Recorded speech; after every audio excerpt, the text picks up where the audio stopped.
नमस्कार, मैं हूं कुमार अभिषेक मिश्रा और आप देख रहे हैं कुमार अभिषेक क्राइम शो।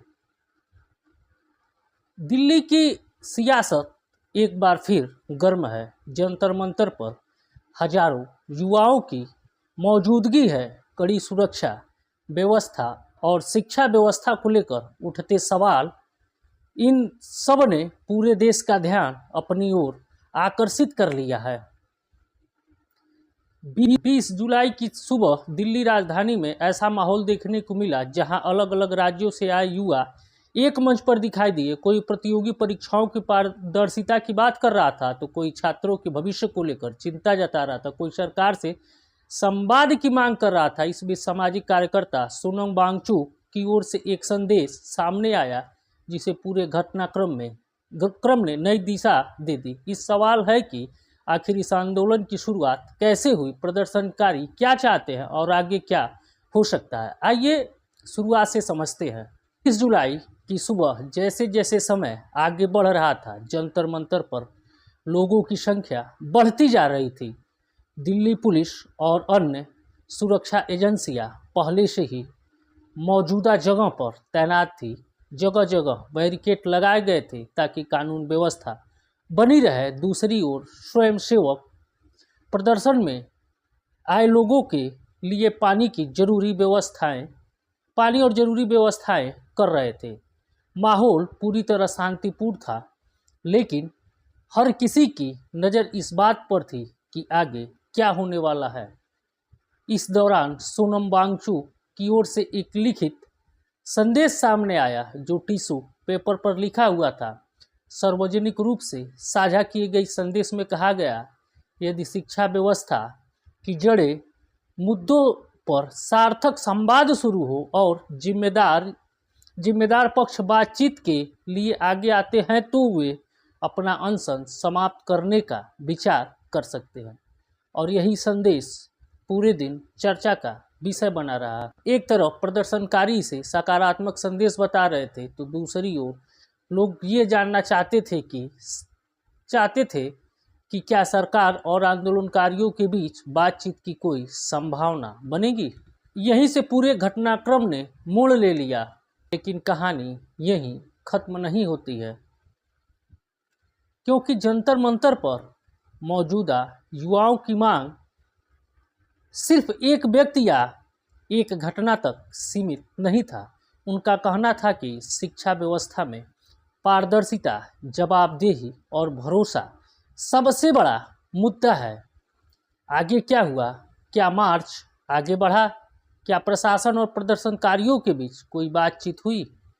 इन सभी सवालों का जवाब हम आपको देंगे। कृपया वीडियो के अंत तक बने रहें।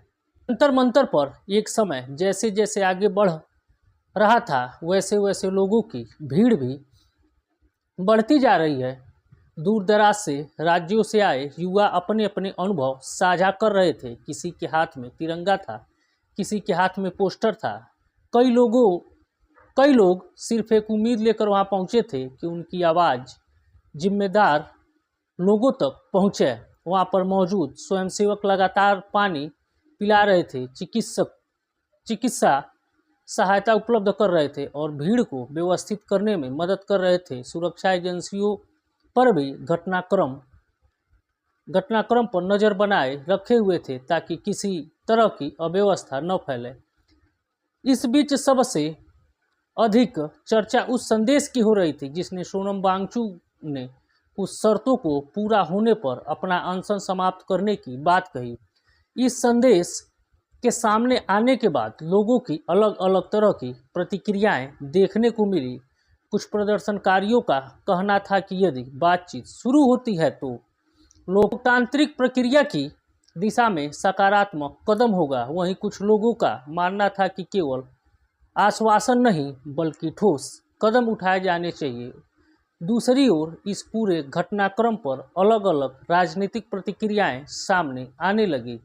सार्थक और आलोचक दोनों अपने अपने तर्क रख रहे थे। यही वजह थी कि यह मुद्दा केवल जंतर मंतर तक ही सीमित नहीं रहा, बल्कि सोशल मीडिया और समाचार चैनलों पर भी चर्चा का प्रमुख विषय बन गया।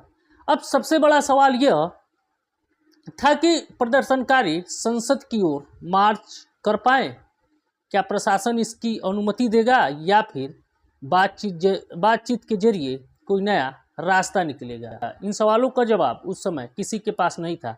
हालांकि एक बात साफ दिखाई दे रही थी, शिक्षा, रोजगार और युवाओं के भविष्य जैसे मुद्दे पर देश के अलग अलग हिस्सों से आए लोगों ने अपनी चिंता खुलकर व्यक्त की। अब सभी की निगाहें अगले कुछ घंटे तक टिकी थी। क्या यह आंदोलन किसी बड़े फैसले की ओर जा रहा है या यह सिर्फ एक प्रतीकात्मक प्रदर्शन बनकर रह जाएगा। इन सवालों के साथ माहौल और भी गंभीर होता जा रहा था। लेकिन कहानी अभी खत्म नहीं हुई है। अगले कुछ घंटों में जो घटनाक्रम सामने आया उस पर पूरे आंदोलन की दिशा ही बदल करके रख दी। और प्रशासन की अगली कार्रवाई क्या रही, प्रदर्शनकारियों के आगे की रणनीति क्या थी और इस पूरे घटनाक्रम का संभावित असर क्या हो सकता है। मैं लगातार आगे बढ़ रहा था। जंतर मंतर पर मौजूद हजारों लोगों की निगाहें अब एक ही सवाल पर टिकी थी, क्या सरकार और प्रदर्शनकारियों के बीच बातचीत होगी। दोपहर तक माहौल शांत जरूर था, लेकिन उत्सुकता लगातार लोगों की बढ़ रही थी। लोग अपने मोबाइल फ़ोन पर हर नई जानकारी देख रहे थे। सोशल मीडिया पर भी इस आंदोलन की तस्वीरें, वीडियो तेज़ी से साझा किए जा रहे थे। प्रदर्शन में शामिल कई युवाओं का कहना था कि उनका उद्देश्य किसी तरह का टकराव पैदा करना नहीं है, बल्कि अपनी बात लोकतांत्रिक तरीके से जिम्मेदारों तक पहुंचाना है। उनका मानना था कि शिक्षा व्यवस्था और प्रतियोगी परीक्षाओं से जुड़े मुद्दे पर व्यापक स्तर पर चर्चा होनी चाहिए। वहीं दूसरी ओर सुरक्षा एजेंसियां लगातार स्थिति पर नज़र बनाए हुए थी। प्रशासन का फोकस इस बात पर था कानून व्यवस्था बनी रहे और किसी भी प्रकार की अप्रिय घटना न होने पाए। इस बीच राजनीतिक गलियारों में भी इस आंदोलन को लेकर के काफ़ी तेज चर्चाएं हो गई। अगल बगल अलग अलग राजनीतिक नेताओं की प्रतिक्रियाएं सामने आने लगी। किसी ने प्रदर्शनकारियों की मांग को गंभीरता से लेने की बात कही, तो किसी ने कानून और व्यवस्था बनाए रखने पर भी आवश्यकता पर जोर दिया। दोस्तों, लोकतंत्र में विरोध और समर्थन दोनों के लिए जगह होती है, लेकिन सबसे महत्वपूर्ण बात यह है कि किसी भी मुद्दे का समाधान संवाद, संवैधानिक प्रक्रिया और शांतिपूर्ण तरीके से निकलता है। अब सबकी नज़र इस बात पर है आने वाले दिनों में इस पूरे घटनाक्रम।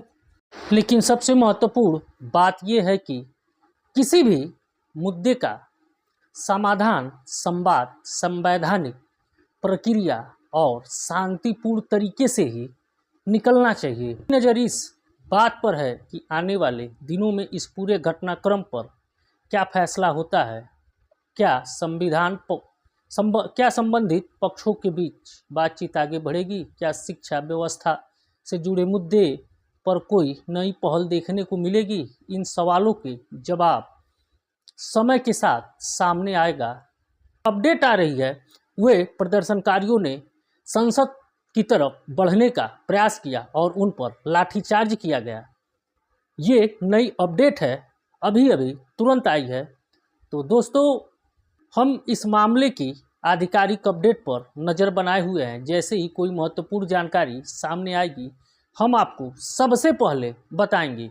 यदि आपको यह रिपोर्ट तथ्यपरक और उपयोगी लगा हो तो वीडियो को लाइक करें, अपने दोस्तों के साथ शेयर करें और चैनल को सब्सक्राइब करना बिल्कुल न भूलें। कुमार अभिषेक क्राइम शो को सब्सक्राइब करना बिल्कुल न भूलें। और दोस्तों, मैं हूं कुमार अभिषेक मिश्रा। मिलते हैं अगली रिपोर्ट में। तब तक के लिए जय हिंद, जय भारत।